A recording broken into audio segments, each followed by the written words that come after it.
Allah itu punya tradisi, punya sunnatullah. Kebaikan ya dihitung, kejelekan juga dihitung. Dulu ketika Rasulullah SAW hidup bersama komunitas yang majmu', itu sebetulnya permintaannya Nabi, jangan halangi kami saat mau beribadah. Dulu sampai perang karena mereka menghalangi. Sebenarnya problem mereka wa yasudduna an sabilillah, menghalangi. Sebenarnya kalau dulu saling toleransi ya gak ada masalah. Artinya ketika Anda ingin sholat di Indonesia gak dihalangi, ingin pengajian gak dihalangi, sebenarnya ini gak ada masalah. Ya, soal ada kebaikan, ada keburukan, ya mulai Nabi Adam sampai sekarang, sampai kiamat.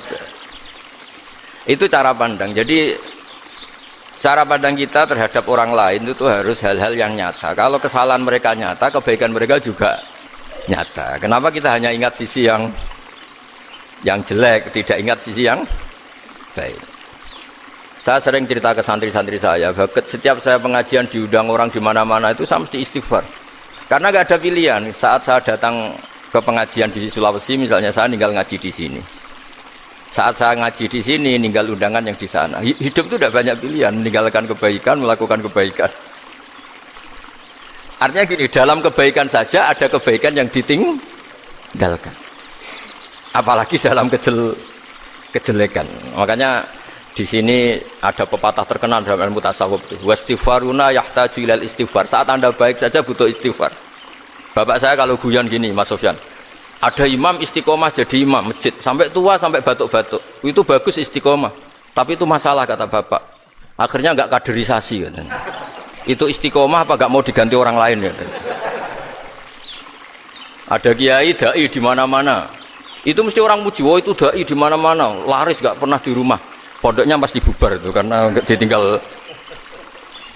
Jadi kebaikan seperti ada orang sering sowan kiai. Wah, itu malah lebih masalah lagi kan. Kadang kiainya pas istirahat, yang disalamkan template uang jatah susu anaknya. Hari itu waya tagihan malah lari sowan kiai. Jadi harusnya di rumah ada berdoain tagihan listrik tak apa.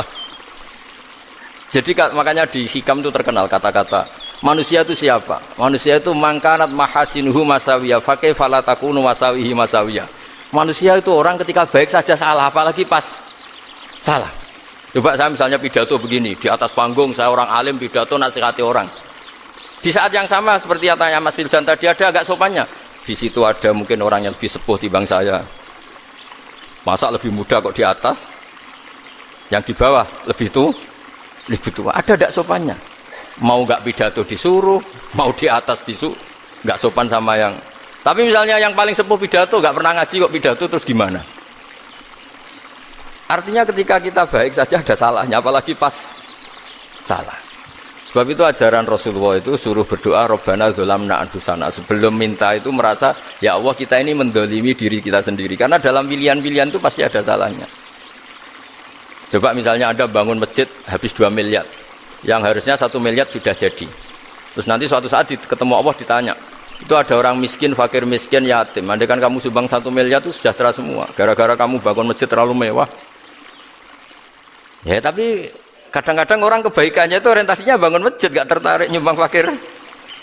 Saat itu cara berpikir gitu mau apa? Tapi kalau dia mau luhur manusia terbaik karena bangun masjid 2 miliar, coba diaudit secara kepentingan syar'i. Penting mana dengan ngasih makan fakir miskin? Penting mana dengan menikahkan janda misalnya? Penting mana dengan pendidikan? Apa artinya masjid mewah orang nggak tahu halal haram, nggak tahu najis, nggak tahu cara sesuci, nggak tahu cara adzan yang benar. Terus penting mana untuk beli kitab sama dipakai masjid? Apa artinya beli kitab apa tapi nggak makan? Penting mana makan sama beli kitab? Ada auditnya. Makanya manusia itu ketika baik pun disuruh istighfar, apalagi ketika salah. Nah dengan perasaan seperti itu kebencian pada orang lain luluh karena potensi baik pada orang lain ternyata tinggi dan potensi salah ke kita juga tinggi. Nah dilatih gitu. Jadi di Ihya itu ada kitab tawadhu. Kitab tawadhu itu dilatih ketemu orang tua. Dua aksaru ibadatan, dia mesti ibadahnya lebih banyak karena lebih tua timbang saya, pasti sholatnya lebih lama timbang saya. Ketika Anda sudah tua melihat anak-anak, dua aqallu minni maksiatan, mesti maksiatnya tidak banyak karena masih kecil. Terus ketika melihat orang fasik maksiat, la'alla wa yatubu alaih fa inna wa tawwabur rahim, mungkin Allah memberi tobat, bisa saja. Umar itu ingin bunuh Nabi, tapi Allah memberi tobat. Yang sowan kiai saja tidak mesti dapat tobat. Umar ingin bunuh Nabi, tapi Allah memberi tobat. Akhirnya ya tobat jadi Islam yang baik. Dalam sejarah Wali Songo, Kalijogo sowan Sunan Bonang itu ingin garong, tapi malah jadi muridnya jadi wali. Kalau Allah sudah menghendaki, tidak ada ya. Perang Uhud orang Islam kalah itu karena panglimanya siapa? Khalid bin Walid. Tapi dia malah yang dapat hidayah. Nah, sama orang yang sekarang Anda benci bisa saja Allah merencanakan ada apa? Hidayah di situ. Dan kita yang merasa benar jangan saja ada rencana Allah bikin kita su'ul khotimah. Na'udzubillah min dzalik, kan tidak pernah tahu. Nah, dari tidak pernah tahu itu orang diusahakan tawadhu. Wa ma adri ma yuf'alu bi wala bikum, kita tidak pernah tahu.